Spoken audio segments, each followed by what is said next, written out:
আবু জেহেল কি কম জানতো? সবচেয়ে বেশি কোরআন শুনেছে নবীর কণ্ঠে কোন লোকটা বলেন? কি ঠিক আছে না?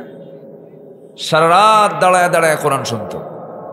আমার নবীজির কোরআন তেলাওয়াতের শ্রোতা ছিল আবু জেহেল।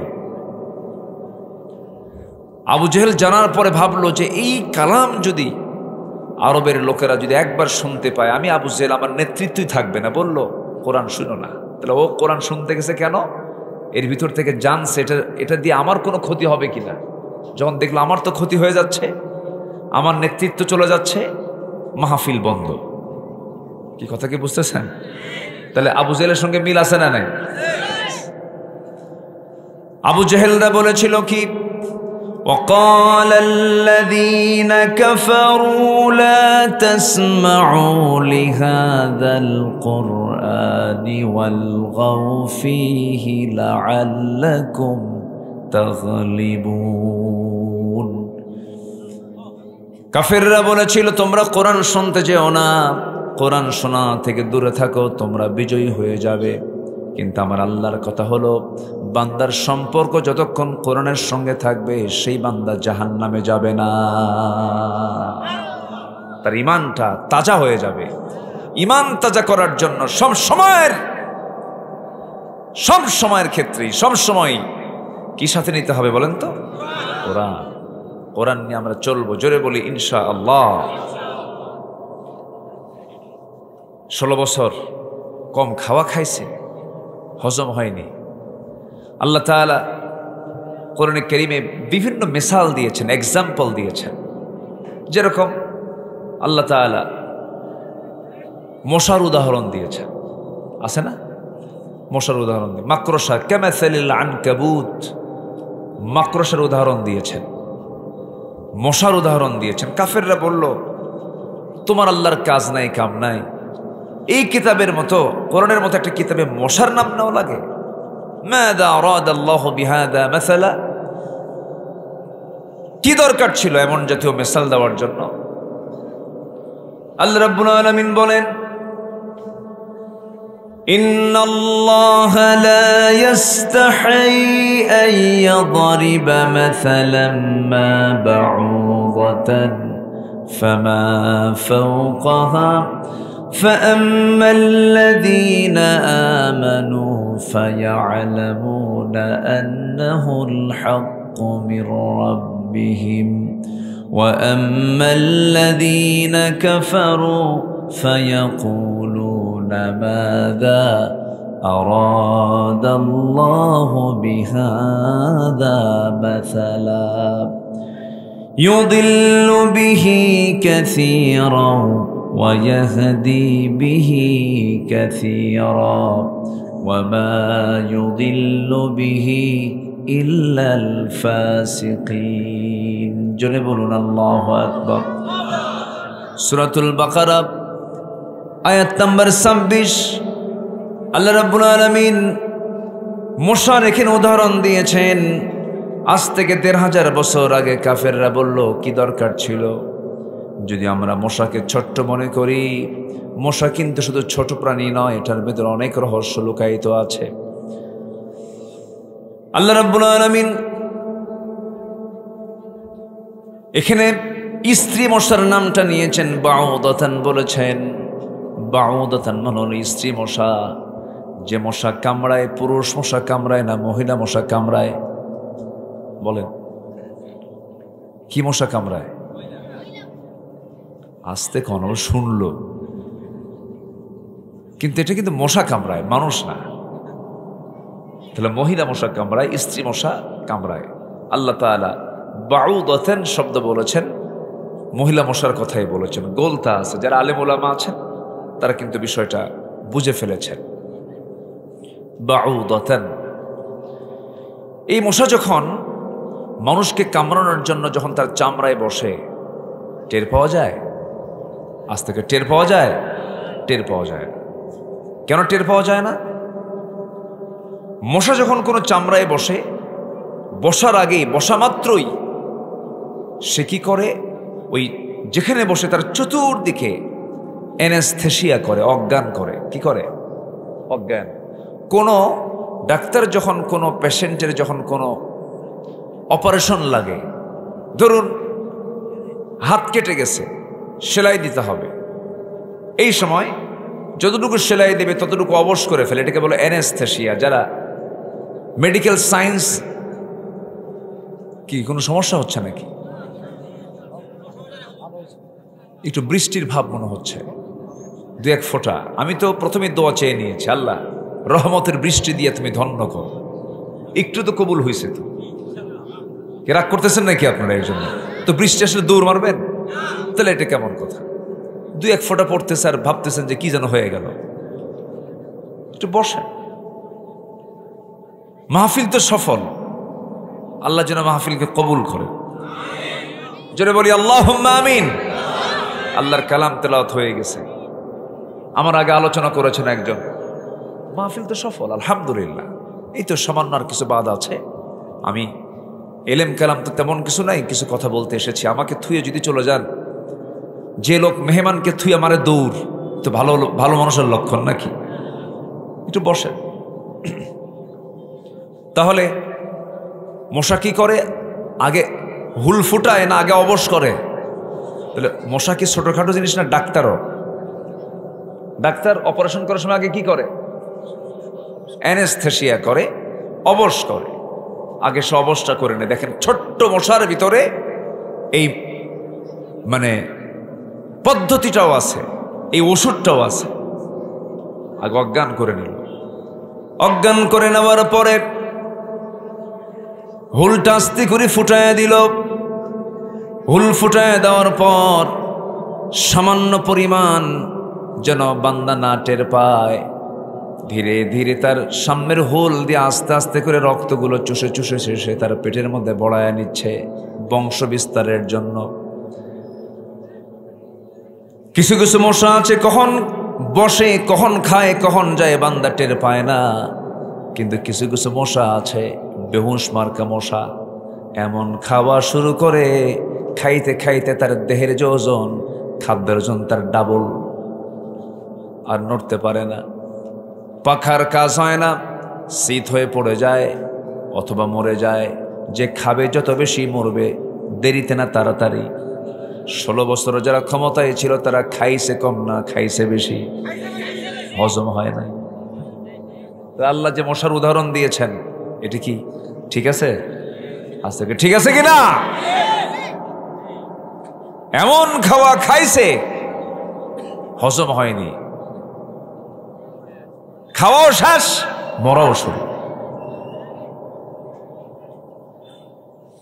সম্মানিত ভাইয়েরা, যারা দেশের সম্পদ দেশে না রেখে যারা দেশ থেকে পাচার করে, হাজারবার মুখের ফেনা তুলুক আমরা দেশপ্রেমিক না, সবচাইতে বড় শত্রু তারাই যারা দেশের টাকা বাইরে পাচার করে।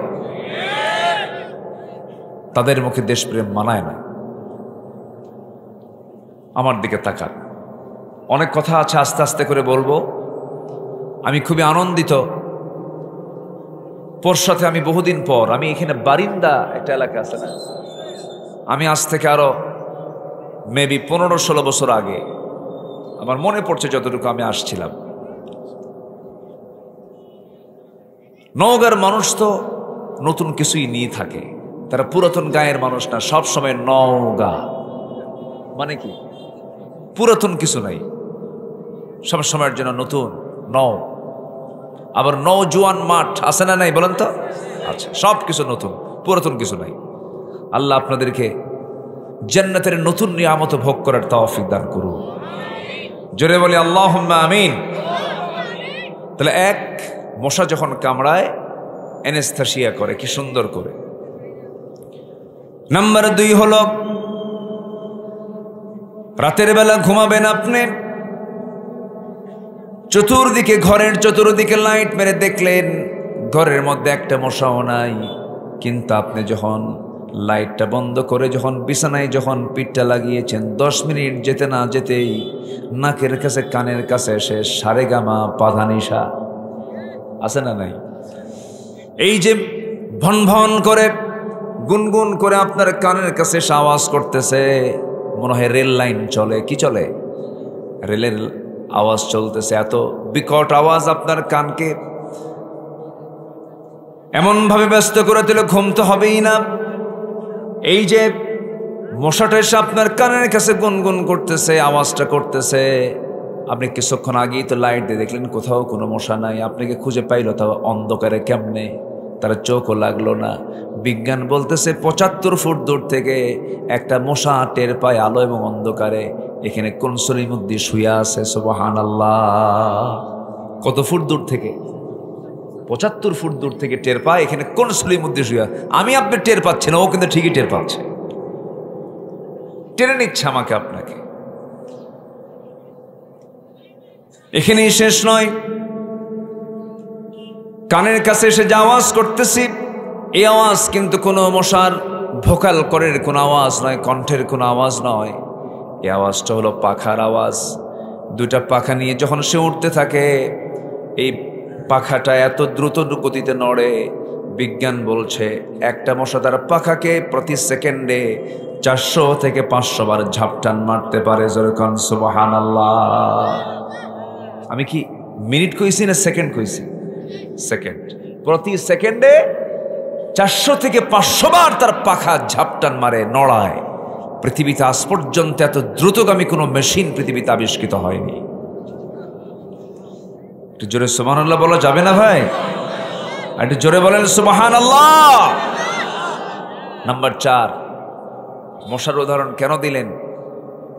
এই পৃথিবীতে এক অসভ্য কাফের, যে আল্লাহর একজন নবীকে আগুনে পুড়ে মারতে চেয়েছিল, আল্লাহর বিরুদ্ধে সরাসরি যুদ্ধে নেমেছিল, সেই কাফেরকে আল্লাহ পাক ন্যাংরা মশা দিয়ে বিদায় করেছেন। আমি এটা ন্যাংরার বলি না, এখন আমি আধুনিক ভাষায় বলি অটিস্টিক মশা। কি মশা? অটিস্টিক মানে হচ্ছে প্রতিবন্ধী, অচল, হাতও চলে না, পাও চলে না, চোখ মানে গোটা দেহই অচল, নার্ভিং সিস্টেম দুর্বল, অটিস্টিক। তো আল্লাহ তাআলা নমরুদকে মারার জন্য পাহাড়ের গুহার মুখ খুলে দিলেন, এক ঝাঁক মশা বের হলো। কার বাহিনী? আসতে বলবেন না, কার বাহিনী? এখান থেকে আল্লাহ পাক একটা মশাকে সিলেকশন দিলেন, তাও ভালো মশা না অটিস্টিক? অটিস্টিক মশাকে আল্লাহ পাক সিলেক্ট করলেন। তাহলে আজ থেকে কত আগে এই উদাহরণগুলো দিয়েছেন, আর আজকেও তার মেসাল হিসাবে দৃষ্টান্ত আমার দেশেও হয়ে আসে না নাই? বলেন, হয়ে আসে না নাই? আচ্ছা, সম্মানিত ভাইয়েরা, বহু কথা, আমি আমার মূল লাইনে যেতে চাই। আমরা আসছি এখানে ক্ষতিগ্রস্ত হওয়ার জন্য না লাভবান হওয়ার জন্য? বলেন। যারা যাত্রা মঞ্চে যায় তারা কিসের জন্য যায়? হ্যাঁ, কিসের ক্ষতি? কোনো ক্ষতি না তো, গুনাহ হবে এটা মনে করে যায়। যারা অশ্লীলতা, বেহায়াপনা, নাটক, সিনেমা, আকাম কুকামে, মদের আসরে, তাসের আসরে, জুয়ার আসরে, নেশার আসরে যারা যায়, তারা কি ক্ষতি মনে করে যায়? বলেন, ভালো করে চিন্তা করেন। যারা জুয়ার আসরে বসে তারা কি ক্ষতির চিন্তা করে বসে না? তারাও কি বলেন বলেন কিসের আশায় বসে? লাভের আশায় বসে। খাও দাও ফুর্তি করো, দুনিয়াটা মস্ত বড়, লাগাও মত, দাও টান, আছে না নাই? ওরাও কিন্তু একটা ক্ষণিকের আনন্দ, কিছু লাভের জন্য কিন্তু এগুলো করতে যায়। কিন্তু আমরা এখানে এসেছি কোনো ক্ষতির জন্য না, প্রকৃত কল্যাণের জন্য। বলেন তো, বলেন, আমাদেরকে এখানে বসে থাকলে লস না লাভ? লস না লাভ? এই পৃথিবীতে কোনো মানুষ লসের দিকে যেতে চায় না, লাভ খোঁজে। যদি জানে এই ব্যবসায় লস হবে, কোনোদিন ব্যবসা করবে? করবে না। লাভ আছে কোথায়? সেখানে চলে যাবে। সম্মানিত ভাইয়েরা, লাভ তো সেখানেই থাকবে যেখানে গুনাহ নাই, আর যেখানে গুনাহ আছে সেখানে লাভ না লস? লাভ না লস? লস। আল্লাহ তাআলা কিছু কিছু গুনাহকে মাফ করবেন, কিছু কিছু গুনাহকে মাফ করবেন না। আল্লাহ তাআলা মোটামুটি কিছু কিছু বান্দাকে মাফ করে দিবেন, কিছু কিছু অপকর্মকে মাফ করে দিবেন। যাদের মধ্যে মোটামুটি 5টা দিক পাওয়া যাবে, 5টা ভুল পাওয়া যাবে, এই 5টা ভুলকে আল্লাহ রাব্বুল আলামিন মাফ করে দিবেন। জোরে বলি সুবহানাল্লাহ। আল্লাহ তাআলা যাদেরকে মাফ করবেন 5টা শ্রেণীকে মাফ করবেন। এই 5টা শ্রেণী কারা? এটা হচ্ছে আমার আজকের আলোচনার মূল সাবজেক্ট। এই 5 শ্রেণীগুলো কারা আজকে আমরা কোরআনকে সামনে রেখে খুঁজে খুঁজে বের করব। জোরে বলি ইনশাআল্লাহ। আমরা আল্লাহর কাছ থেকে শাস্তি চাই না মাফ চাই? বলেন, শাস্তি চাই না ক্ষমা চাই? আমরা কার থেকে ক্ষমা চেয়ে নেব? জোরে, কার কাছ থেকে ক্ষমা চেয়ে নেব? আমাদের যদি হিসাব আল্লাহ নেন, আমরা কি কেউ জান্নাত পাবো? আমাদের কি মন মানসিকতা ভালো? কেমনে ভালো? আমার ভালো না, ভালো হতে পারিনি। অন্যের ভালো দেখলে নিজের ভালো লাগে না, অন্যের কল্যাণে নিজের মধ্যে অস্থিরতা সৃষ্টি হয়ে যায়, অহংকার সৃষ্টি হয়, গীবত সৃষ্টি হয়, মিথ্যা কথা মুখে চলে আসে, হিংসা চলে আসে। এই সমস্ত দিকগুলো মুসলমানদের দিক হতে পারে না। এই সমস্ত চরিত্রগুলো ইমানদারের চরিত্র হতে পারে না। ইমানদাররা কেমন হবে, কোন চরিত্রে হবে? মহান রব্বুল আলামিন সুন্দর করে কোরআনে কারীমের মধ্যে বলছেন, বান্দারে 2টা কাজ করো।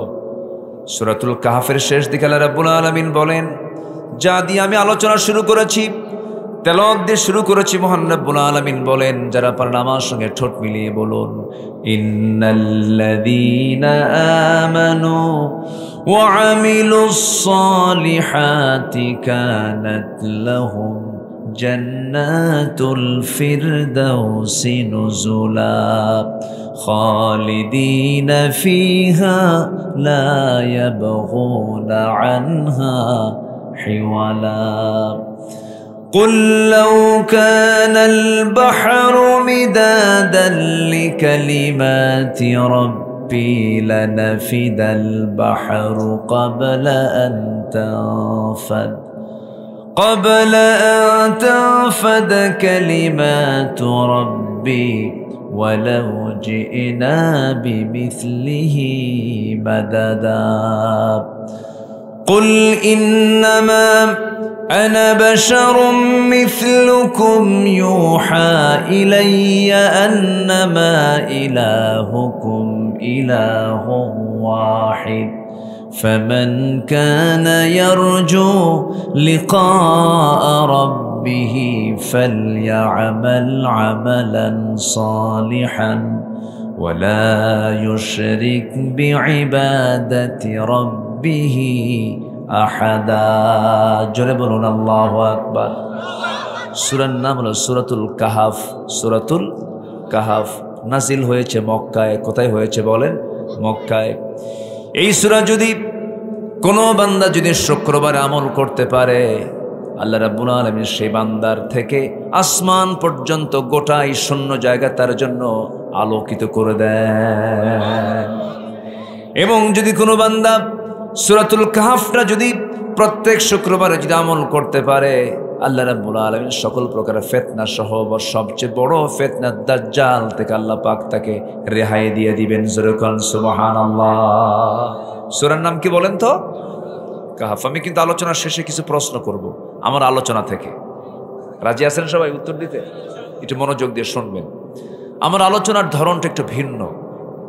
যারা আলোচনা শোনেন, আমাকে যারা শোনেন, আমি এই 25-26 বছরে আমি চেষ্টা করেছি অযাচিত, অতিরিক্ত, মুখরোচক, বেহুদা কথা আমার মুখ থেকে বের না করতে। যতটুকু পেরেছি আমি চেষ্টা করেছি আমার আলোচনার মধ্যে আয়াত বেশি করে বলার জন্য, হাদিসের উদ্ধৃতি বেশি করে দেওয়ার জন্য আমি চেষ্টা করেছি। এমন আলোচক আমার দেশে কিন্তু আছে, 2 ঘন্টা বক্তৃতায় চোখের পানিতে নিজেও কান্দে, বক্তাও কান্দে, শ্রোতাও কান্দে, একটা আয়াতও নাই, একটা হাদিসও নাই। আছেন? আসতে বলবেন না? আছে না নাই বলেন? আচ্ছা। যখন আলোচনা শেষ হয়, যখন বলা হয় ওয়াজ তো শুনলেন, বুঝলেন কি? ওয়াজ তো শুনলাম, কানলামও ঠিক, বুঝলাম না কিছু। আছে কিনা, আছে কিনা, আছে কিনা বলেন? এক ছোট্ট মেয়ে 8 বছর বয়স, হাউমাউ করে কান্দে। তো মেয়ের কান্না দেখে মা এসে বলে, মা তুমি কান্দো কেন? এটা শুনে মেয়ে আরও কান্দে। তো মেয়ের কান্না দেখে মাও কান্দে। তো মা মেয়ের কান্না দেখে আওয়াজ শুনে প্রতিবেশীরা এসে এই মা মেয়ের কান্না দেখে এরাও কান্দে। ঘন্টাখানেক কান্নাকাটি হয়েছে। শেষে এখন সবাই মিলে বলল, আচ্ছা আমরা যে সবাই মিলে কানলাম, কান্নার কারণটা কি? এখন ছোট্ট মেয়েকে সবাই মিলে প্রশ্ন করছে, মা তোমাকে দেখে তোমার মা কানলো, তোমার মা তোমাদের কান্না দেখে আমরা সবাই মিলে কাঁদলাম, একশোট কান্না হয়ে গেল, কিন্তু কান্নার কারণ তো জানলাম না। ছোট্ট মেয়েটা বলতেছে, মা আমার বয়স এখন 8 বছর, বয়স যখন আমার 16 হবে তখন আমার বিয়ে হবে। বিয়ে হওয়ার পরে একটা বাচ্চা হবে, সেই বাচ্চাটা ছেলে সন্তান হবে। সেই সন্তানটার বয়স যখন 8 বছর হবে, ওই সন্তানটা যদি মরে যায় আমি বাঁচবো কেমনে, এজন্য কান্দি। কি কথা কি বুঝতেছেন আপনারা? এই হচ্ছে অনেক সময় উদ্দেশ্যহীন কান্নাকাটি। না, আমরা যা কিছু করব অযৌক্তিক না যৌক্তিক বলেন তো? অযৌক্তিক না যৌক্তিক? যৌক্তিক। আজকে আমি যে সাবজেক্টকে সামনে নিয়ে কথা বলতে চাচ্ছি, ক্ষমা কাদের জন্য? আল্লাহ পাক কাদেরকে ক্ষমা করবেন আর কাদেরকে ক্ষমা করবেন না? বলেন তো, সাবজেক্টটা কি দুর্বল না মজবুত? বলেন তো, আমাদের সবার জানার দরকার আছে না নাই? আল্লাহ কাদেরকে ক্ষমা করবেন যদি এটা জেনে যাই, ক্ষমার উপযুক্ত যদি আমি হয়ে যাই, ক্ষমা হয়ে গেছে, জান্নাত হয়ে গেছে। ক্ষমা হবে না, জান্নাত হবে না। সবচেয়ে বড় বিষয় হলো আমরা ক্ষমা চাই কার কাছে? আল্লাহর কাছে। কয়েল আছে নাকি? কয়েলটা সরায় দেন, একটু কয়েলটা সরায় দেন। আমি তো কয়েলের গন্ধ নিতে পারি না, বিড়ির গন্ধ নিতে পারি না, মানে সব ধোঁয়া, তো এটাও তো ধোঁয়া, ধূমপান। সরায় দেন একটু। যেটার গন্ধে মশাও থাকে না, সেটা কি আমার আপনার জন্য কি স্বাস্থ্যসম্মত? ক্ষতি হয়। সরায় দেন। অনেকের এটা মানে লাঞ্চে খুব চাপ লাগে, সমস্যা হয়, কিন্তু বুঝি না এই জাতি যে এত বিড়ি খায়। বুঝলেন, মানুষের বিড়ি খাওয়ার পরিমাণ দেখে মনে হয় আল্লাহ পাক তাকে বিড়ি খাওয়ার জন্যই পাঠাইছে দুনিয়াতে। আমি কি ভুল বলতেছি ভাই বলেন?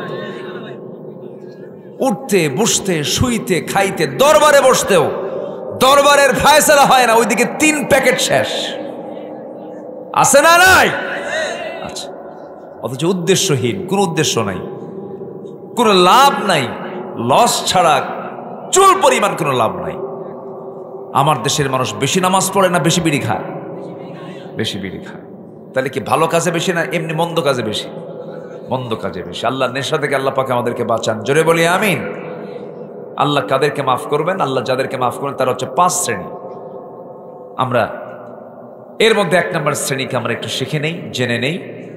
আল্লাহ তাআলা যাদেরকে মাফ করবেন তার 1 নম্বর হলো যারা অজ্ঞতাবশত কোনো ভুল করে ফেলেছে, না জেনে, বোঝে নাই যে এটা আমার ভুল, অজ্ঞতাবশত না বুঝে ভুলটা হয়ে গেছে, আল্লাহ পাক তাকে মাফ করে দিবেন। যেরকম সুবহানাল্লাহ।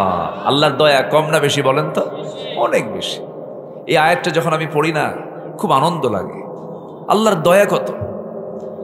আল্লাহ রাব্বুল আলামিন বলেন, সুম্মা ইন্না রাব্বাকা লিল্লাযীনা আমিলুস সুআ বিজাহালাতিন সুম্মা তাবু মিন বা'দি যালিকা ওয়া আসলাহু ইন্না রাব্বাকা মিন বা'দিহা লাগফুরুর রহিম। সূরাতুন নাহল আয়াত নম্বর 119। যে সমস্ত বান্দাগুলো অজ্ঞতার কারণে না জেনে না বুঝে কোনো ভুল কাজ করে ফেলেছে, বিজাহালাতিন, আল্লাহ রাব্বুল আলামিন বলেন ওই সমস্ত বান্দার সমস্ত গুনাহগুলো আমি আল্লাহ মাফ করে আমি তাকে জান্নাত দিয়ে দেব। ভুল হয়ে গেছে, আল্লাহ আমি বুঝি না, আমি জানি না, আল্লাহ তুমি আমাকে মাফ করে, আল্লাহ তাকে মাফ করে দিবে। আমার ভাইরা, নাম্বার 2 হলো যারা তওবার পরে ঈমান এবং নেক আমল করবে আল্লাহ রাব্বুল আলামিন তাদেরকে maaf করে দিবেন। আল্লাহ রাব্বুল আলামিন সুন্দর করে সূরা ফুরকানের ৭০ নম্বর আয়াতে বলছেন, ইল্লা মান তাবা ওয়া আমানা ওয়া আমিলা সালিহান ফাউলাইকা ইউবাদদিলুল্লাহু সাইয়্যাতিহিম হাসানাত ওয়া কানাল্লাহু গফুরুর রহিমা। জোরে বলুন আল্লাহু আকবার। তওবা করার পরে যারা ঈমান আনবে এবং নেক আমল করবে আল্লাহ রাব্বুল আলামিন বলছেন শুধু মাফই করব না, তার গুনাহগুলো সওয়াব বানায়া পরিবর্তন করে দেব। আহা কি কথা, শুধু মাফ করব না, গুনাহগুলোকে সওয়াব বানায়া দেব। তাহলে আমার আল্লাহর দয়া কি আমার আপনার চাইতে কম না বেশি? শুধু বেশি না, অনেক বেশি। সীমাহীন মোহাব্বত আমার প্রতি। আল্লাহ বলছেন তওবা করবি, নেক আমল করবি, আমি তোর গুনাহগুলোকে সওয়াব বানায় দেব। কম কথা না, বিশাল বড়। ইউবাদদিলুল্লাহু সাইয়্যাতিহিম হাসানাত, আমি আল্লাহ তোর সমস্ত গুনাহগুলোকে, সাইয়্যাতকে হাসানাত দিয়ে ভরপুর করে দেব। জোরে বলি আল্লাহু আকবার। তাহলে মাফ করে দিবেন আমাকে কে? আমাকে কে মাফ করবেন? আল্লাহ মাফ করবেন। শর্ত তওবার পরে ঈমান এবং নেক আমল করতে হবে। তওবার পরে ইল্লা মান তাবা, মানে যারা তওবা করবে ওয়া আমানা এবং ঈমান আনবে। এখানে আল্লাহ পাক এই আয়াতের ভিতরে ঈমানের কথা আগে বলেছেন না তওবার কথা আগে বলেছেন? বলেন ইল্লা মান তাবা ওয়া আমানা, যারা তওবা করবে, যারা ঈমান আনবে। মানে আমাদের সমাজে কিছু কিছু লোক আছে যারা মদও খায় নামাজও পড়ে, আছে কিনা বলেন? সুদও খায় নামাজও পড়ে। এরকম লোক তো মনে হয় নওগাঁতে নাই। আসতে বলবেন না, আছে কিনা বলেন? সুদের কথা হচ্ছে কিন্তু এখন। কেউ যদি এই সময় ওঠেন তাহলে ভাববো ওই লোকটাই সুদ খায়। বসেন, কেউ নড়বেন না, বসেন। আমি তো প্রথমে ভেবেছিলাম মানুষ কোথায়, আপনারা যে এইরকম চালাক তা তো বুঝি নাই। একদম সময় মতো হাজির হয়ে গেছেন, বলি আলহামদুলিল্লাহ। তাহলে এই আয়াতে ঈমান আগে না তওবা আগে? ঈমান আগে না তওবা আগে? আবার দেখেন আরেকটা আয়াত আল্লাহ রাব্বুল আলামিন কি বলে, ফামান ইয়াকফুর বিত-তাগুতি ওয়া ইউমিন বিল্লাহি ফাকাদ ইসতামসাকা বিল উরওয়াতিল গুসকা লা ইনফিসামা লাহা। জোরে বলুন আল্লাহু আকবার। যারা তাগুতকে অস্বীকার করবে, তাগুতের যারা কাফের হবে, এবং এরপরে বলছে যারা ঈমান আনবে, আল্লাহ পাক আগে তাগুতকে বাদ দিতে বলছেন। তাগুত হলো যে নিজে ইসলামকে মানে না, কাউকে মানতেও দেয় না। আর তাগুতের সেই গডফাদার ছিল হলো মিস্টার ফেরাউন। নাম শুনছেন তো সবাই? তাগুতের গডফাদার ছিল সে ফেরাউন। আল্লাহ রাব্বুল আলামিন মুসাকে বললেন, মুসা শোনো, ইযহাব ইলা ফিরআউনা ইন্নাহু তাগা। হে মুসা, তুমি ফেরাউনের কাছে কালিমার দাওয়াত নিয়ে যাও, কারণ সে সীমা লঙ্ঘন করেছে, তাগুতের পথে সে পা বাড়িয়েছে, তাকে তুমি দাওয়াত দাও। আমার বন্ধুগণ, তাগুত হলো যে নিজে মানে না, অন্যকেও মানতে দেয় না, বাধার সৃষ্টি করে, এটাই হলো তাগুত। এই তাগুতকে আগে অস্বীকার করতে হবে, এরপর ঈমান আনতে হবে। আবার এই আয়াতে বলছেন আগে তওবা করতে হবে, এরপর ঈমান আনতে হবে। আপনি গাঁজা খাবেন, আপনি মদ খাবেন, আপনি জেনা করবেন, আপনি সুদের কারবার করবেন, আপনি দুনিয়ার দল করবেন, আপনি যে দলের মধ্যে নামাজ নাই, যে দলের মধ্যে দিনদারিতা নাই, যে দল আল্লাহর আইনের বিরুদ্ধে দুনিয়ার আইনটা পাশ করবে, আপনি এমন দলটা করবেন। আবার নামাজও পড়বেন, আল্লাহ আপনাকে ভণ্ড বলে চিহ্নিত করবেন কিয়ামতের দিন। কি কথা কি বোঝা যায়? কথা বোঝা যায়? এই জন্য ঈমান আগে না তওবা আগে? আল্লাহ পাক এই আয়াতে কি বলেছেন? ঈমান আগে না তওবা আগে? তওবা আগে। আগে ফিরে আসো, ওগুলোকে বাদ দাও। আল্লাহ রাব্বুল আলামিন আরেকটা আয়াতে বলছেন, যারা পারেন ঠোঁট মিলিয়ে বলুন, আমার দেশে সবাই প্রায় প্রত্যেকে অনেকেই জানে এটা বুঝি জায়নামাজে দাঁড়ানোর দোয়া, কিন্তু জায়নামাজে দাঁড়ানোর দোয়া কিন্তু এটা নয়, এটা একটা আয়াত। ইন্নী ওয়াজ্জাহতু ওয়াজহিয়া লিল্লাযী ফাতারাস সামাওয়াতি ওয়াল আরদা হানিফান ওয়া মা আনা মিনাল মুশরিকিন। আমি চেহারা ঘুরা দিলাম কার দিকে? এবং আমি মুশরিকদের অন্তর্ভুক্ত নই।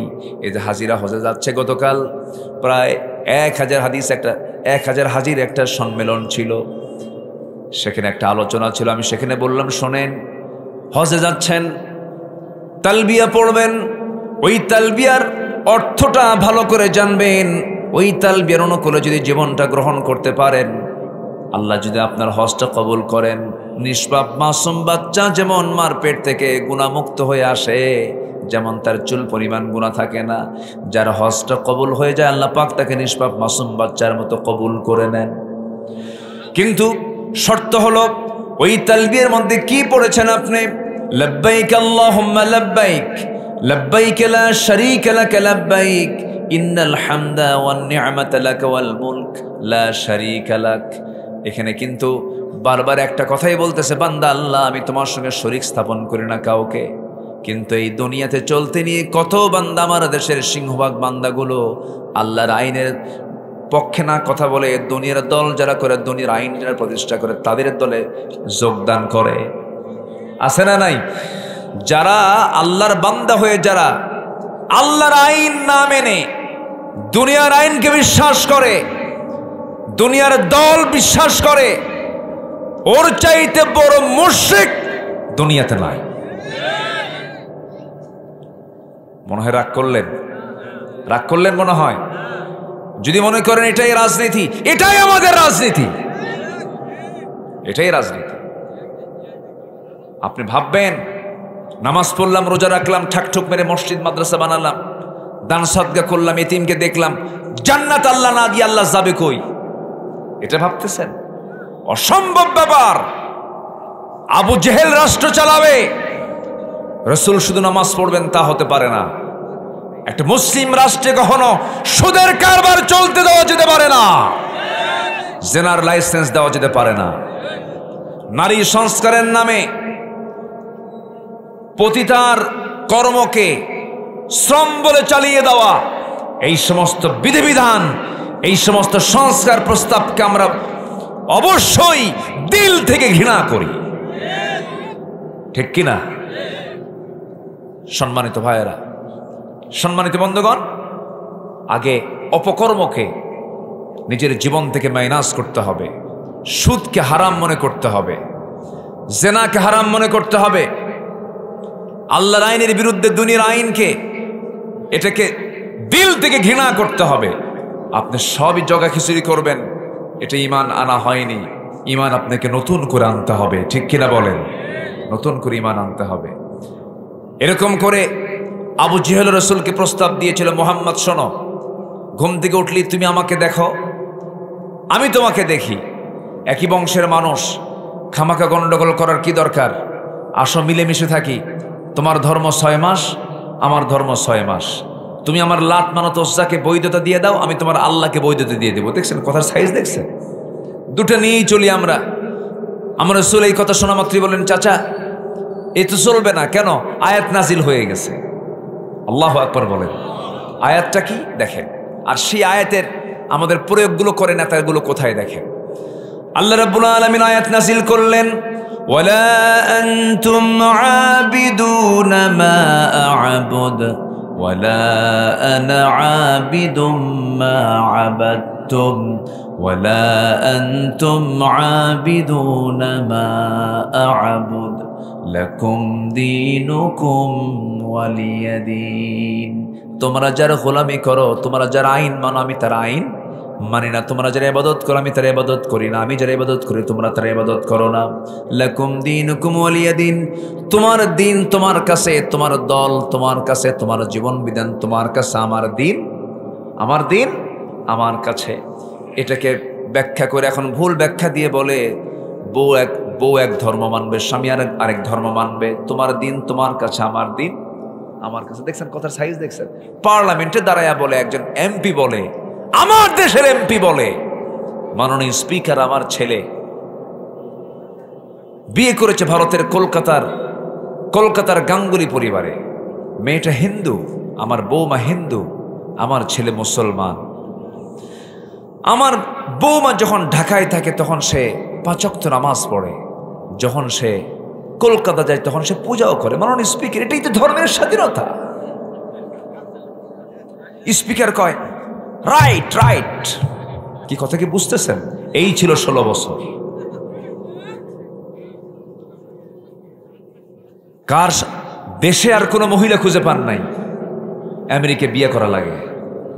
হ্যাঁ, আপনি আমেরিকা বিয়ে করেছেন, ভালো কথা। 7 সাগর 13 নদী পাড়ি দিয়ে বিয়ে করছেন, ভালো, আপত্তি নাই। ওয়ালা তানকিহুল মুশরিকাত হাত্তা ইউমিননা, কোন মুশরিকা নারীকে বিয়ে করো না যতক্ষণ না সে ঈমান না এনেছে। বউ যদি হয় অন্য ধর্মের, খ্রিস্টান বা হিন্দু অন্য ধর্মের হয়, স্বামী যদি হয় মুসলমান, দুজন দুটো ধর্ম যদি পালন করে, সন্তান কি বৈধ হবে? আস্তে কয়, সন্তান কি বৈধ হবে? সন্তান কি হবে? অবৈধ হবে। ঘোড়া আর গাধার মিলনে যে বাচ্চা হয় এটাকে বলা হয় খচ্চর। এটাকে কি বলা হয়? খচ্চর। খচ্চরদের কোন নেতৃত্ব বাংলার জমিনে আর আমরা বাস্তবায়ন হতে দেব না। রাজি আছেন কারা কারা? হাত উঁচু করে দেখান মুসলমান। কারা কারা রাজি আছেন? হাত উঁচু করে দেখা দেয়। স্লোগান দেন না একটু। একজন নেতৃত্ব দেন, একজন বলেন, একজন।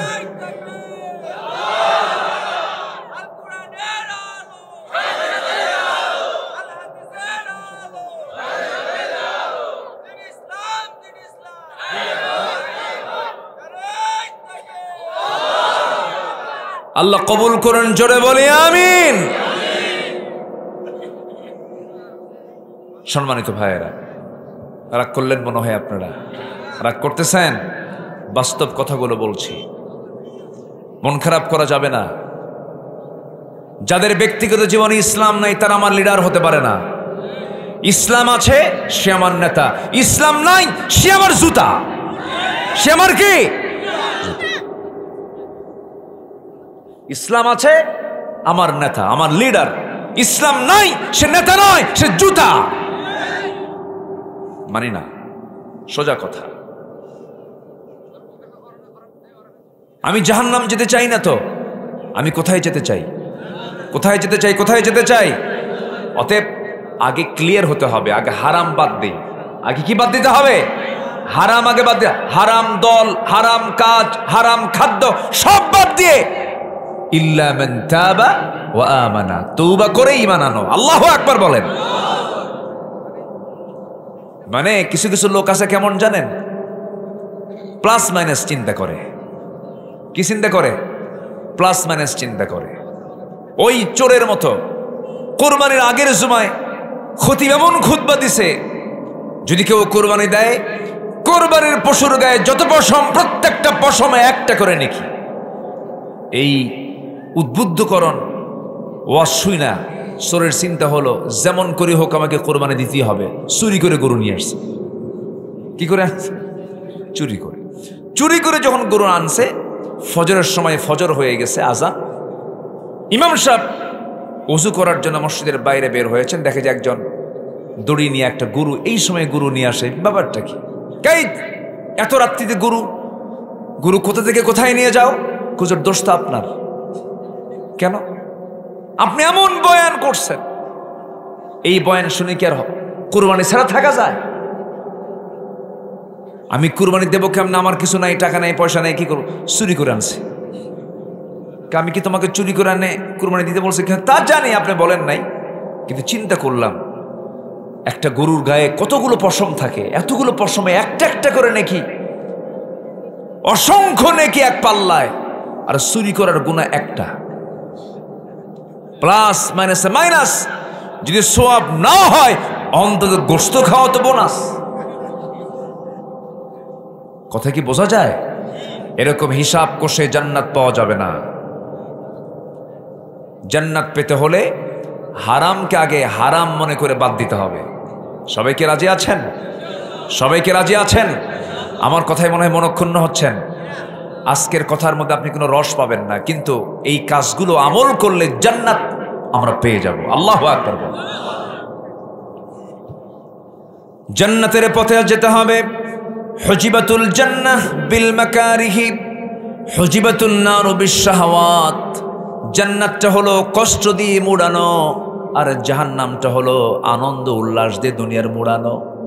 এই দুনিয়াতে যারা বেশি আনন্দ উল্লাস করবে তাদের জন্য জাহান্নাম, এই দুনিয়াটা যাদের জন্য কষ্টের জায়গা হবে তাদের জন্য জান্নাত। এই জন্য আমার বন্ধুগণ, তওবা করে আমরা ঈমান আনবো কার উপরে বলেন? আল্লাহর উপরে। আল্লাহ বলছেন, বান্দা এমন কাজ যদি করতে পারো আমি তোমার সমস্ত গুনাহগুলো আমি আল্লাহ সওয়াব বানায়া দেব। জোরে কোন সুবহানাল্লাহ। আমার ভাইরা, সবচেয়ে বড় পুঁজি হলো ঈমান। ঈমানকে কখনো নষ্ট করে দেওয়া যাবে না, ঈমানকে কখনো প্রশ্নবিদ্ধ করা যাবে না। ঈমানকে সুন্দর করে মজবুত রাখতে হবে, ঈমানকে সুন্দর করে লালন করতে হবে, ঈমানকে শিরিক মুক্ত রাখতে হবে। আল্লাহ রাব্বুল আলামিন সুন্দর করে বলছেন, আল্লাহ রাব্বুল আলামিন বলেন, ওয়াল্লাযীনা আমানু ওয়া লাম ইয়ালবিসু ঈমানাহুম বিযুলমিন উলাইকা লাহুমুল আমনু ওয়া হুম মুহতাদুন। জোরে বলুন আল্লাহু আকবার। ঈমান যারা আনবে, ঈমানকে যারা প্রশ্নবিদ্ধ করবে না, জুলুমের দ্বারা আক্রান্ত করবে না, শিরকের দ্বারা আক্রান্ত করবে, ফ্রেশ যারা রাখবে, যার ঈমানটা ফ্রেশ, আল্লাহ রাব্বুল আলামিন তাকে জান্নাত দিয়ে দিবেন। জোরে কোন সুবহানাল্লাহ। দেহের যেমন ক্যান্সার হয়, ঈমানেরও ক্যান্সার আছে। ঈমানের ক্যান্সার আছে না নাই? ঈমানেরও ক্যান্সার আছে। ঈমানের ক্যান্সারগুলো কি কি একটু সময় দেবেন আমাকে দয়া করে, আমি বলার চেষ্টা করব। সেই ক্যান্সারগুলো দেহের মধ্যে নেওয়া যাবে না, ঈমানের মধ্যে নেওয়া যাবে না। ঈমানের যতগুলো ক্যান্সার আছে এর মধ্যে 1 নাম্বার ক্যান্সার হলো শিরকের গুনাহ করা যাবে না, শিরকের ধারে পাশে যাওয়া যাবে না। আল্লাহর বিরুদ্ধে কোনো আইন কেউ মানলে সে আইনকে মানা যাবে না। আল্লাহর দল ছাড়া দুনিয়ার কোনো দল করা যাবে না। দল করতে হবে কার? আসতে বলবেন না, কার? আল্লাহ রাব্বুল আলামিন সুন্দর করে বলছেন, আলা ইন্না হিজবাল্লাহি হুমুল গালিবুন। সাবধান, তোমরা জেনে রেখো আল্লাহর দলটাই বিজয়ী হয়ে যাবে। যেরকম সুবহানাল্লাহ। আমরা দল করব কার দল? আসতে বলবেন না, কার দল? আল্লাহর দল আমরা করব। আল্লাহর দল করে যাব, আল্লাহর কাছে গিয়ে আমরা বিচার সুন্দর করে জবাব দিতে পারবো। আল্লাহ বিচার করবেন, সুন্দর করে জবাব আমার মুখ থেকে বের হবে। আমার বন্ধুগণ, ঈমানকে লালন করতে হবে, ঈমানকে মজবুত করতে হবে। শাসক থেকে শুরু করে নিয়ে জনগণ পর্যন্ত সবাই যদি ঈমানদার হতো, ঈমানের প্র্যাকটিস যদি হতো, আমার দেশে যদি ঈমানের লালন হতো, ঈমানের যদি সুন্দর করে প্রশিক্ষণ দেওয়া হতো, জাতির অবস্থা আজ কেমন হতো না। আজকে জাতিকে এই জাতীয় শিক্ষা দেওয়া হয় নাই, বুকটা ফেটে যায়। আজকে 7 জন ছাত্রকে দাস্তারবন্দি দেওয়া হলো। আমার বন্ধুগণ, আজকে বাংলাদেশের বয়স 71 থেকে নিয়ে শুরু করে 2025 সাল পর্যন্ত 54 বছর। এই 54 বছর আজকে জাতির সংখ্যা 20 কোটি মুসলমান আজকে আমার দেশে বসবাস করে।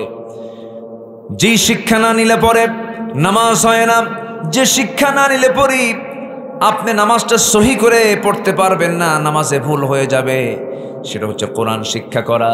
এই মাদ্রাসায় কোরআন শেখানো হয়। আমার বন্ধুগণ, হজ করা কি আসতে কয়? ফকিরের জন্য ফরজ। হ্যাঁ, কার জন্য ফরজ? তাহলে সবার জন্য ফরজ না। হজ ফরজ সবার জন্য নয়, যাকাত ফরজ সবার জন্য নয়, কিন্তু কোরআন শেখা ফরজ সবার জন্য না। আসতে কয়? বলেন বলেন বলেন বলেন বলেন।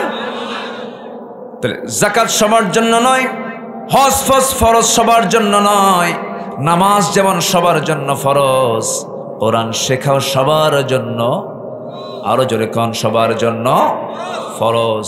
আজকে 54 বছর চলে গেল, শিক্ষা ডিপার্টমেন্ট ছিল, এরপরে পরিকল্পনা ডিপার্টমেন্ট ছিল, কত শিক্ষা মন্ত্রণালয় ছিল, ধর্ম মন্ত্রণালয় ছিল। 54 বছরে চলে গেল, ফলাফল হলো আমার দেশে মাত্র এখন 40 থেকে 35 লক্ষ মুসলমান কোরআনটা সহি করে পড়তে পারে, আর বাকি 19.5 কোটি মুসলমান কোরআনটা সহি করে পড়তে পারে না। বলেন তো এটা কি আশার দিক না হতাশার দিক? বলেন আশার দিক না হতাশার দিক? এই জাতি কোরআন পড়তে পারে না। যে কোরআন সহি করে না পড়লে পারে কোরআন লানত দিচ্ছে। তাহলে এই 54 বছর যারা দেশ চালিয়েছে তারা কসু করছে, কসু কিছুই করেনি, জাতিকে সে শিক্ষা দিতে পারেনি। লজ্জার কথা, গোটা পৃথিবীর দ্বিতীয় বৃহত্তম মুসলিম জনপদ বাংলাদেশে বৃদ্ধাশ্রম গড়ে ওঠে। আমেরিকায় গড়ে উঠতে পারে কারণ সেই দেশে বুড়ো মানুষকে বৃদ্ধাশ্রমে রেখে আসে। কেন? সেই দেশে বাপের পরিচয় নাই। বহু যার সন্তান আছে, সন্তান জানে না আমার বাপকে, তাহলে সেই বুড়া মানুষটাকে লালন করবে কে? বৃদ্ধাশ্রমে রেখে আসে। আমার দেশে কি এমন পরিবেশ আছে? এমন পরিবেশ আছে? বুড়ো বয়সে বাপ থাকবে সন্তানের কাছে না বৃদ্ধাশ্রমে? বলেন বৃদ্ধাশ্রমের সন্তানের কাছে। কিন্তু আজকে আমার দেশে বৃদ্ধাশ্রম তৈরি হয়, সেখানে কারা থাকে? সেখানে থাকে হলো সচিবের বাপ, ডাক্তারের বাপ, ইঞ্জিনিয়ারের বাপ, বড় বড় বিসিএস ক্যাডারের বাপ। আল্লাহর কসম করে বললাম, চ্যালেঞ্জ ছুড়ে দিলাম ঘাটনগরের এই মাঠ থেকে, আল্লাহর কসম গোটা পৃথিবীর কোন বৃদ্ধাশ্রমে একটা হাফেজ, একটা আলেমের বাপকে আপনি খুঁজে বের করতে পারবেন না। কথা বুঝতেছেন আপনারা? কথা বোঝা যায়? ভুল টুল যা করছে চোখ বন্ধ করে সন্তানের হাতে আগে কোরআন তুলে দেন, তাছাড়া নিজেরই বিপদ হবে, শেষে নিজেই বিপদে পড়বেন, দোয়া করার লোক পাবেন না। ভাড়াটিয়া করে আনতে হবে, ভাড়া। কি করে আনতে হবে? ভাড়া করে আনে না? বাপ মরে গেছে, নিজে কিছুই পারে না, এই হাফিজে মানুষের যাও তো ভাড়া করে আনো। আপনার দোয়া বাবার জন্য, আপনার সন্তান হয়ে বাবার জন্য যে দোয়া করবেন, ভাড়ার দোয়া কি ওই দোয়া হবে নাকি? ওই দোয়া হবে? নিজের দোয়া নিজেকে করতে হবে। আমার দাদারাই ভালো ছিলেন, দাদারা তার বাপকে অসম্মান করেননি। হয়তো পড়াশোনা একটু কম ছিল, কিন্তু দাদা তার বাপকে বুকের মধ্যে লালন করে যত্ন করেছেন, খেদমত করেছেন। আর আজকের ডাক্তার ইঞ্জিনিয়াররা, আমার এক মুসল্লি ঢাকায়, ওনার 4টা ছেলে 4 মহাদেশে থাকে, কেউ আমেরিকা, কেউ ইউরোপ, এরকম বিভিন্ন জায়গায় থাকে। বলল, হুজুর 4টা ছেলে, আমার 4টা ছেলে বাইরে থাকে, মাসে মাসে টাকা পাঠায়, আমার কি এটা হয়? আমার মন চাই ওদের কাছে আমি থাকি, ওরা আমার সেবা করুক। আমি মনে মনে বললাম, দোষ তো সন্তানের না, দোষ তো তোমার। আমি তাকে বললাম, তা আপনার জন্য খরচ পাঠায়, আপনি কাজের লোক নেবেন, কাজের মানুষ দিয়ে কি আর সন্তানের খেদমত পাওয়া যায়? এক পর্যায়ে তিনি আবেগ আপ্লুত হয়ে বলেন, আমি সন্তানগুলোকে শিক্ষিত করলাম কেন? আজকে মূর্খ বানালে আমি সন্তানকে কাছে পাইতাম। শেষ জীবনে বাপ বুড়ো হয়ে গেছে, চাকরি আগে না বাবার খেদমত আগে? বলেন, ভালো করে বলবেন, বলেন কি কোনটা আগে বলেন? আমার মা, আমার বাপ যখন আমি ছোট ছিলাম, তখন কি ওনার সব কিছু রেখে কি আমার সেবা করেন নাই? আচ্ছা, সেবা করেন নাই? ম্যানেজ করে বাপ মার সেবা করতে হবে। ইম্মা ইয়াবলুগান্না ইনদাকাল কিবারা আহাদুহুমা আও কিলাহুমা ফালা তাকুল লাহুমা উফ। খারাপ আচরণ করো না, কাছে রাখো, কোলে নাও, আদর করো, শিশুর মতো তাকে দেখতে থাকো। কখনো খারাপ আচরণ করতে পারবে না যখনই তুমি দেখবে, আর দোয়া করবে রব্বির হামহুমা কামা রাব্বায়ানি সাগীরা। তাহলে এই শিক্ষাগুলো আছে কোন কিতাবে? বলেন কোন কিতাবে আছে? কোরআনে আছে। আমার দেশ সবকিছু আমরা দেখা শেষ করেছি। খুব প্রতারণার শিকার হয়েছে জাতি, একবার না বারবার? বলেন একবার না বারবার? বারবার প্রতারণার শিকার হয়েছে। আমরা এগুলো আর দেখতে চাই না। 16 বছর, কেউ 8-9 বছর, কেউ 25 বছর দেশ চালিয়েছে। সব দেখা শেষ। আগামীর দেশ দেখতে চাই আমরা কোরআনের বাংলাদেশ। আগামীর দেশ আমরা দেখতে চাই ইসলামের বাংলাদেশ। আগামীর সরকার আমরা দেখতে চাই নামাজের সরকার, সালাতের সরকার। রাজি আছেন কারা কারা? হাত উঁচু করে দেখান মুসলমান।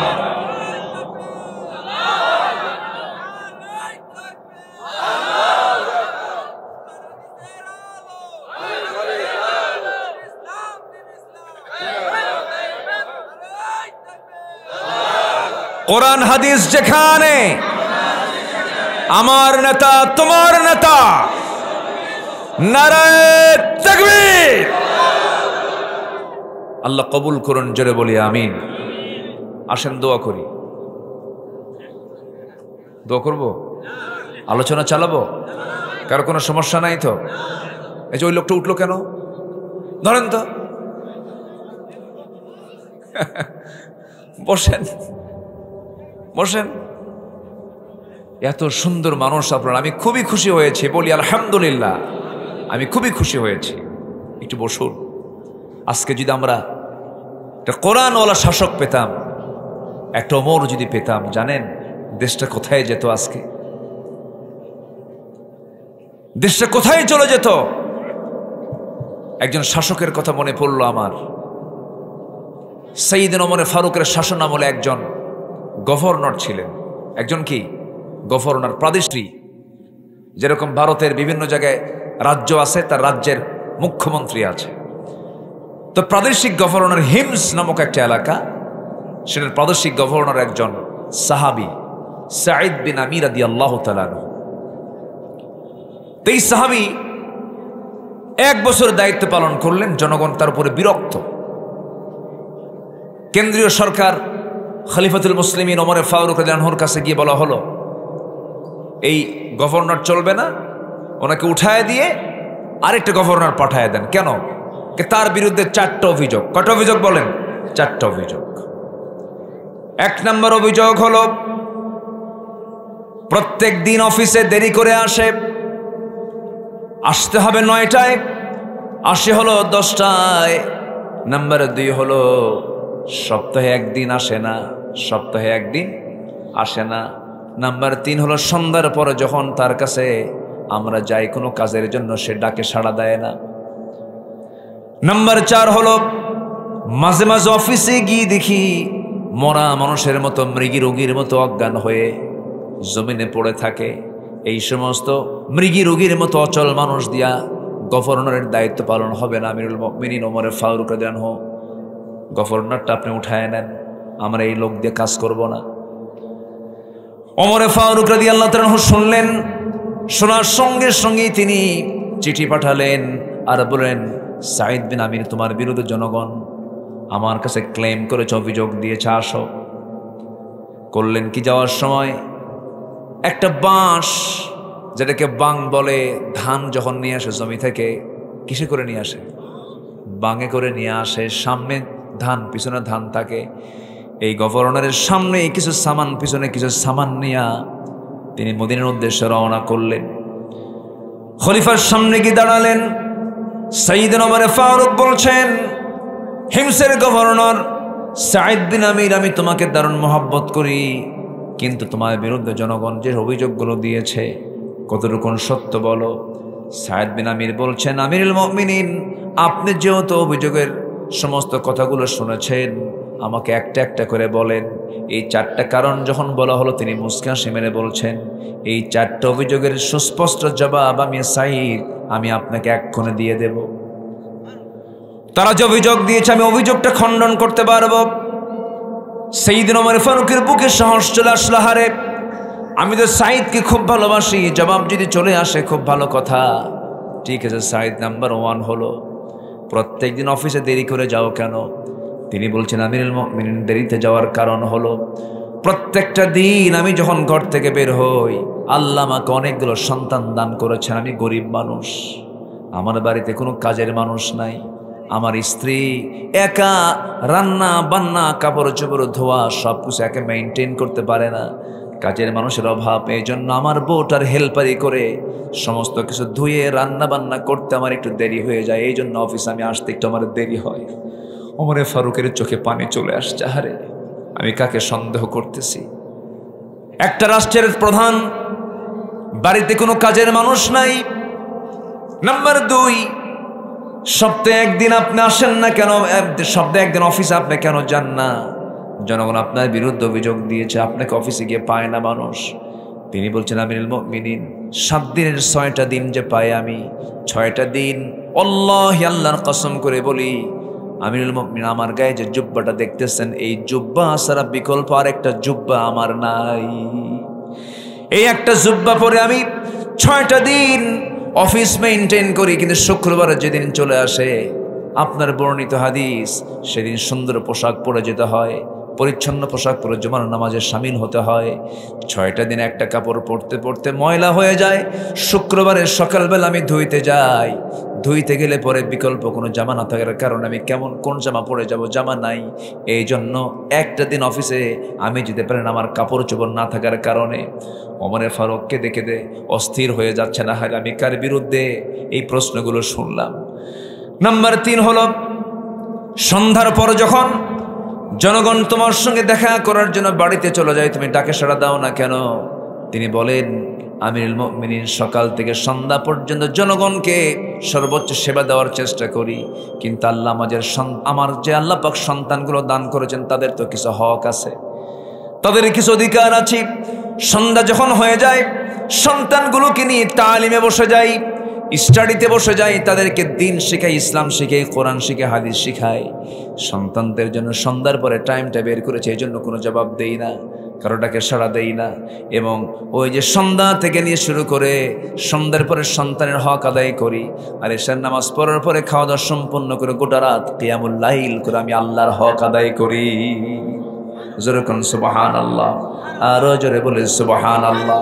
কয়টা গেল? 3টা গেল। একদিন না আসা, সপ্তাহে একদিন মিস করা, দেরিতে আসা। নাম্বার 3 কি? সন্ধ্যার পরে কথা না বলা। নাম্বার 4 হলো, মৃগী রোগীর মতো অফিসে সেন্সলেস হয়ে পড়ে থাকে। আমরা যে দেখি হুঁশ নাই, সেন্সলেস হয়ে পড়ে আছে, এমন পাগল লোক কেমন করে গভর্নরের দায়িত্ব পালন করবে? এবার এই প্রশ্ন যখন করা হলো, সাইয়েদনা সাঈদ ইবনে আমির বলছেন, আমিরুল মুমিনিন ওমর ফারুক রাদিয়াল্লাহু তাআলা আনহু এমন একটা অভিযোগ আমার বিরুদ্ধে দিয়েছে, এই অভিযোগটার জবাব আমি দিয়ে দেব। কারণ আমি অফিসে বসে থাকতে থাকতে হঠাৎ করে আমার এক ভাইয়ের কথা মনে হয়।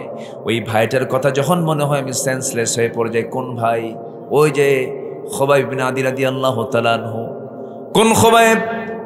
আমিরুল মুমিনিন মদিনায় যখন সব সাহাবীরা মদিনায় যখন হিজরত করে চলে গেছে, মক্কার কুরাইশ খুবাইব বিন আদি রাদিয়াল্লাহু তাআলা আনহুকে যখন কুরাইশরা মদিনার উপকণ্ঠ থেকে ধরে আনলো, জেলখানায় আটকা রাখলো, জেলখানা আটকে রেখে বলল, খুবাইব ইসলামটা ছেড়ে দাও।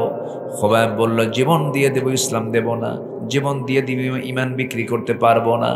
এক পর্যায়ে খুবাইবকে ইসলাম থেকে যখন দূরে না নিতে পারল, দিন থেকে তাকে সরাই নিতে না পারল, সব সিদ্ধান্ত নিল খাবার বন্ধ করে দেবে।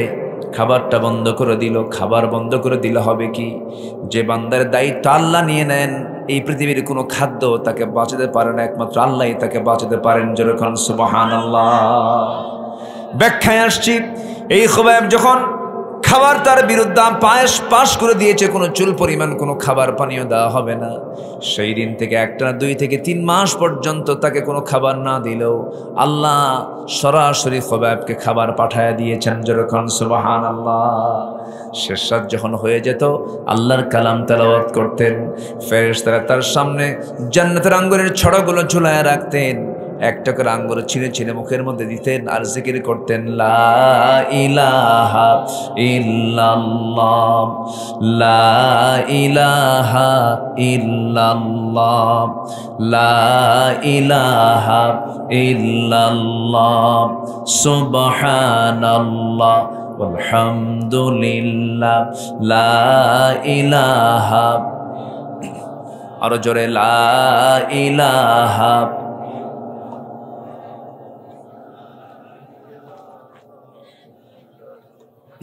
আসমানে আল্লাহ জমিনে আল্লাহ, আসমানে আল্লাহ জমিনে আল্লাহ, হায়াতে আল্লাহ মৌতে আল্লাহ, লা ইলাহা, আরো জোরে লা ইলাহা। এটা আওয়াজ দিয়ে দিল থেকে, একটু মন থেকে বলেন লা ইলাহা, আরো জোরে লা ইলাহা। সুবহানাল্লাহ আলহামদুলিল্লাহ, আল্লাহু আল্লাহ, আল্লাহ আল্লাহ, আল্লাহু আল্লাহ, লা ইলাহা, লা ইলাহা ইল্লাল্লাহু মুহাম্মাদুর রাসূলুল্লাহ সাল্লাল্লাহু আলাইহি ওয়াসাল্লাম।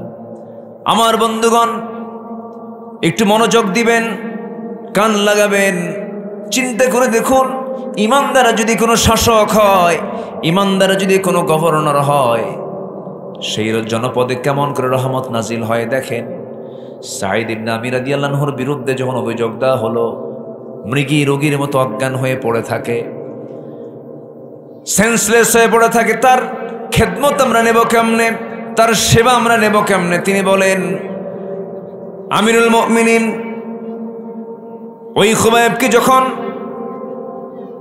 শুলে কাস্টে মারা হবে, খাবার বন্ধ করে দেওয়ার পরে যখন সে মরে না, ওরা এসে সিদ্ধান্ত নিল তাকে দুনিয়া থেকে বিদায় করে দাও। শুলে কাস্টে চড়ানো হলো। সেই সময় আমি সাঈদ ইসলাম কবুল করি নাই, আমি আমার নিজের চোখে দেখলাম তাকে বাঁধা হলো, 2 হাত বাঁধা হলো, 2 পা বাঁধা হলো, শুলে চড়ায় তাকে বলা হলো, খোবায়েব এখনো সময় আছে, দিনটা ছেড়ে দাও। খোবায়েব অকপটে বলে ফেললো, তোমরা আমার প্রতি জুলুম যত বাড়াবে আমার ঈমান তত মজবুত হয়ে যাবে। তবে ও কুরাইশরা, তোমরা আমার প্রতি কি অবিচার করবে জানি না, তবে আমি আমার নাকের ভিতরে জান্নাতের সুঘ্রাণ পাওয়া শুরু করে দিয়েছি। জোরে বলি সুবহানাল্লাহ, আরো জোরে বলি সুবহানাল্লাহ। জান্নাতের সুঘ্রাণ পাচ্ছি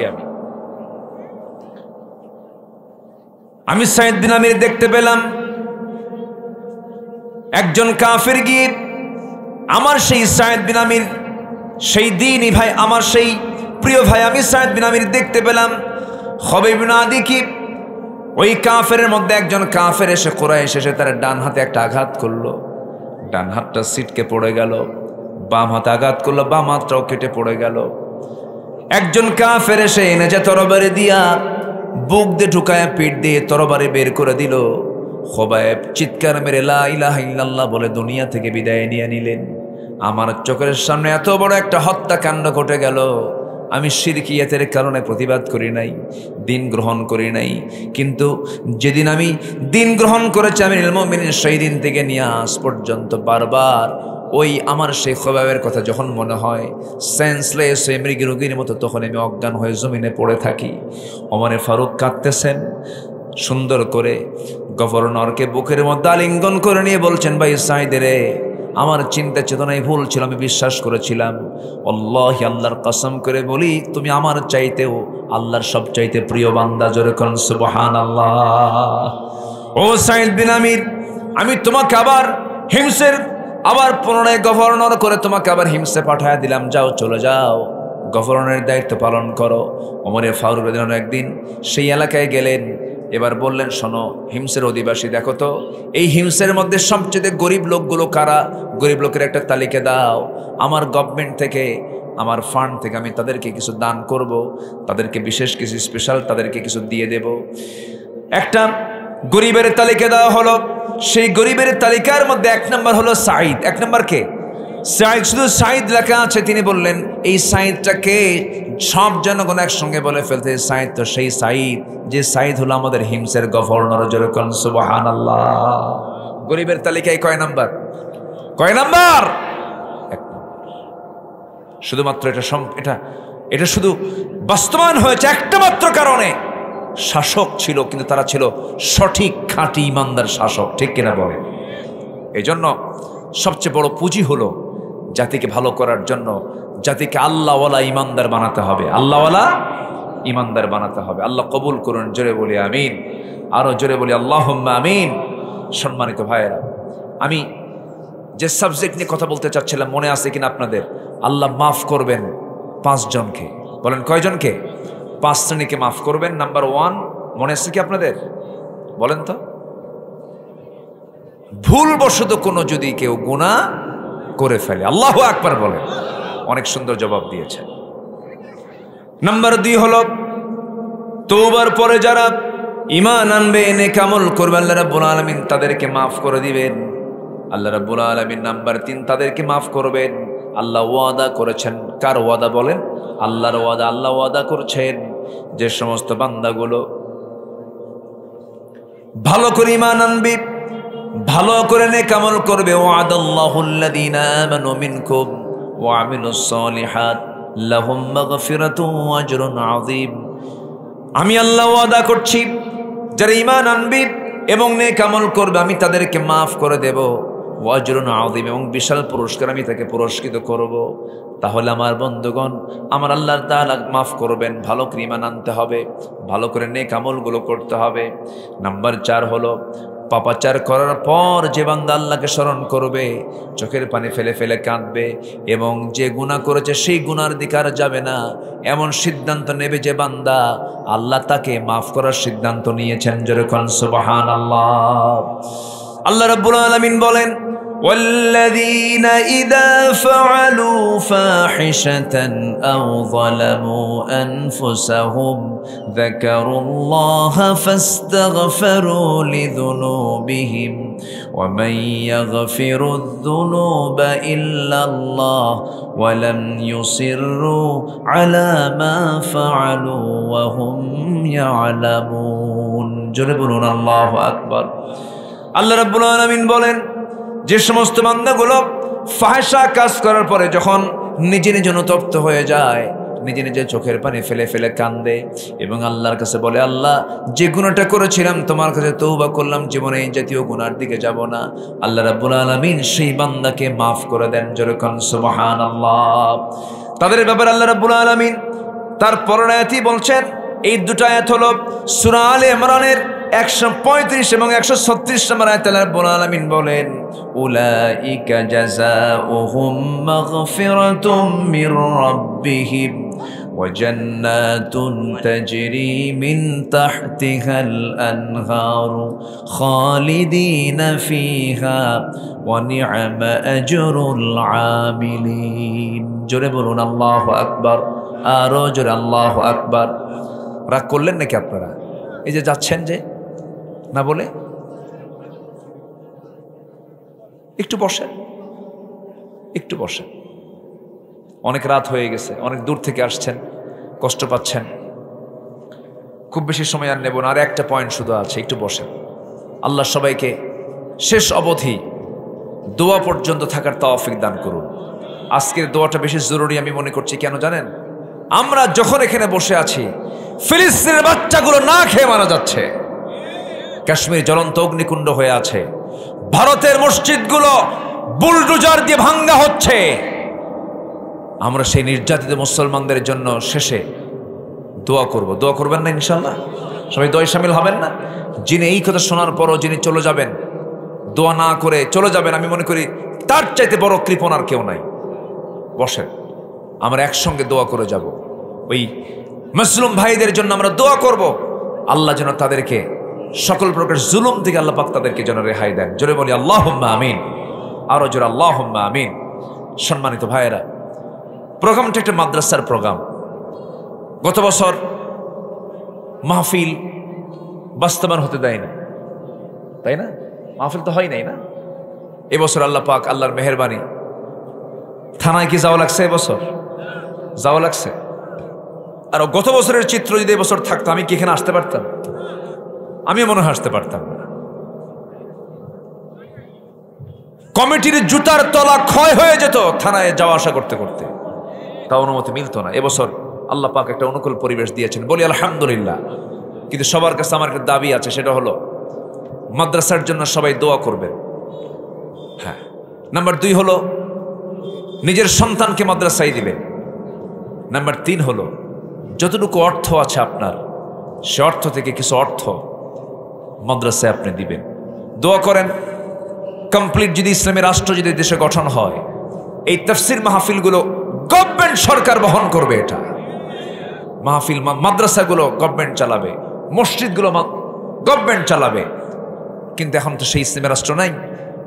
আমার আপনার লাউ আর কদু বেচার টাকা দিয়ে চালাতে হবে, বাঁশ বেচার টাকা দিয়ে চালাতে হবে। তো যে যা আমরা আসছি, মেহেরবানি করে দিলটা নরম করে, চাদর কি ভিতরে দেওয়া হয়েছিল? আমরা দোয়ার দিকে যাই। আমরা চাইবো কার কাছে বলেন তো? আল্লাহর কাছে। আল্লাহুম্মা আমিন। রব্বানা যালামনা আনফুসানা ওয়া ইল্লাম তাগফির লানা ওয়া তারহামনা লানাকুনান্না মিনাল খাসিরিন লা তুযিগ কুলুবানা বা'দা ইদ হাদাইতানা ওয়া হাব লানা মিন লাদুনকা রাহমাতান ইন্নাকা আনতাল ওয়াহ্হাব। গভীর রাত, নিঝুম রাত, ঝিমানো রাত্রিতে চাঁদের মতো হাজারো মুসলমান নরনারী নিয়ে তোমার কালামের 2-3টা আয়াতকে সামনে রেখে ক্ষমা কাদেরকে তুমি করতে চেয়েছো, তুমি কাদেরকে ক্ষমা করার ওয়াদা করেছো, এই বিষয়ে কিছু কথা বলেছি। আয় আল্লাহ তাআলা, তোমার প্রিয় বান্দাদের জীবন থেকে কিছু আলোচনা করেছি, তোমার কোরআন থেকে কিছু আলোচনাকে উপস্থাপন করার চেষ্টা করেছি। সে শান্তে সে কাঙ্গাল ভিখারির মতো 2টা হাত পেতেছি। আল্লাহ, গুনার দিকে নজর দিও না। বান্দা মনে করে তামাম জীবনের সমস্ত গুনাহগুলোকে মেহেরবানি করে মাফ করে দাও। জনম দুঃখিনী মা যার বিদায় নিয়েছেন, জিন্দেগির গুনাহগুলো মাফ করো, কবরগুলোকে জান্নাতের বাগিচা বানায়া দাও। আব্বা আম্মার জন্য কি দোয়া তাও শিখিয়ে দিয়েছো। সবাই আওয়াজ দিয়ে, ঠোঁটটা মিলায় মিলায় আওয়াজ দিয়ে আমার সঙ্গে সবাই বলুন, রব্বির হামহুমা কামা রব্বায়ানি সগীরা। রব্বির হামহুমা কামা রব্বায়ানি সগীরা। রব্বির হামহুমা কামা রব্বায়ানি সগীরা। ও আল্লাহ, এমন ভাই হাত তুলতে পারে নিজের হাতে নিজের মাকে দাফন করেছে, নিজের বাপকে নিজের পিঠে বহন করে কবরে শোয়া দিয়েছে। সে আব্বা আম্মা যারা চলে গেল রে, জিন্দেগির গুনাহগুলো মাফ করো, কবরগুলোকে জান্নাত বানায়া দাও।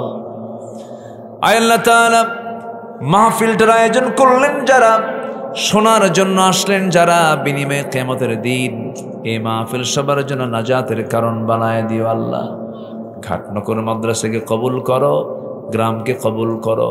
আমার সঙ্গে যারা আমিন আমিন করছেন, যাদের যা কিছু চাওয়া তুমি আল্লাহ পাওয়া করে দিও। যে ঘরে প্রাপ্তবয়স্কা মেয়ে আছে, বিয়ের ব্যবস্থা করে দিও আল্লাহ গো। সংসার অসচ্ছলতা সচ্ছলতা দিয়ে দিও। ব্যবসায় ঋণ মুক্ত হওয়ার তৌফিক দিয়ে দিও। এক কথায় যার যার সমস্যা তুমি আল্লাহ সমাধান করে দাও। দুনিয়া থেকে কোন দিন বিদায় নেব জানি না, ডান হাতে আমলনামা না আসা পর্যন্ত আমাদের মরণ দিও না। 7টা ছাত্রীর আজকে দাস্তারবান্দি হলো, মৃত্যু সিনাই 30 পারা কোরআনকে লালন করার তৌফিক দিয়ে দিও। কমিটিকে কবুল করে নাও, শিক্ষক মণ্ডলীদেরকে কবুল করে নাও, মাদ্রাসাকে তুমি আল্লাহ দয়া করে কবুল করে নাও। ফিলিস্তিনকে বাঁচাও, বাইতুল আকসা তুমি আল্লাহ মুসলমানদের হাতে তুলে দাও। কাশ্মীরকে বাঁচাও, ফিলিস্তিনকে বাঁচাও। ছোট্ট ছোট্ট বাচ্চাগুলো কেমন করে ঘাস খায়, খাবার নাই, তোমার গায়ে বিষয় নাজিল করো আল্লাহ। আল্লাহ তুমি তাদের প্রতি তোমার রহমতের কুদরতের বাহু তুমি আল্লাহ প্রশস্ত করে দাও। আয় আল্লাহ তাআলা, দুনিয়া থেকে কোন দিন বিদায় নেব জানি না, তুমি যেদিন মরে যাব রে, টেনে হেঁচড়ে ঘর থেকে বের করে দেবে। জীবনের শেষ গোসলটা হয়ে যাবে, মরা মুখ সব দেখে দেখে চলে যাবে। 24 ঘন্টা লাগবে না, মাথার চুলগুলো খসে খসে পড়বে। 3 দিন যাবে না, চামড়াগুলো গলে গলে পোকার পেটের খাবার হয়ে যাবে রে। ও আল্লাহ, এই চামড়ায় কত সাবান, কত তেল, কত যত্ন করলাম রে।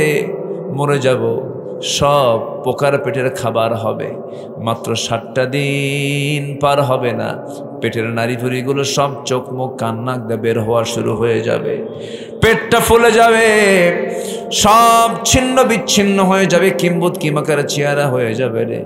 মাত্র 3টা মাস পর যদি কবর খনন করে দেখা হয়, কয়েকটা হাড় সারা কবরে আর কিচ্ছু মিলবে না রে।